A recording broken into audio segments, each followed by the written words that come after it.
وهي وجبة شلويط المعروفين فيها. أنا ليس صانع محتوى، واليوم اجتنا دعوة لنتعرف على مطعم شلويط. هذا المطعم معروف بمدينة العين إنه عنده كونسبت خاص مو موجود بمكان ثاني. كيف يعني؟ خليكم معي لإلكم. يعني أول شيء الخبز اللي بيستخدموه بسندويشاتهم أو وجباتهم هو خبز فريش. شوفوا لي على النفخة تبع الخبزة، واو. طبعا مطعم شلويط البيست سيلر عندهم وجبة الشلويط. تعالوا نجهزها مع بعض.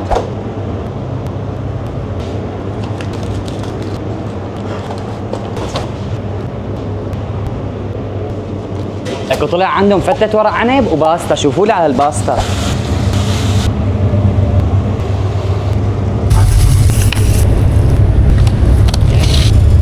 يا سلام على الدلال بفتة ورق العنب.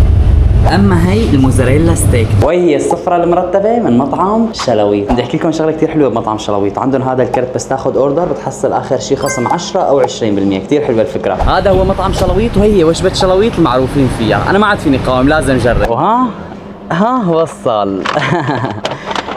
مطعم جدا مميز. خليني ادوق واعطيكم النتيجه. واو، النكهات عندهم عن جد مختصين فيها، يعني كونسبت خاص بمطعم شلويط. وهي كانت زيارتي اللي تعرفت فيها على مطعم شلويط، المطعم المتميز اللي عنده كونسبت خاص فيه. وطبعا هلا خلصت الاجازات، فاول مكان لازم تجوا عليه تزوروه هو مطعم شلويط. كان معكم ليس، سلام.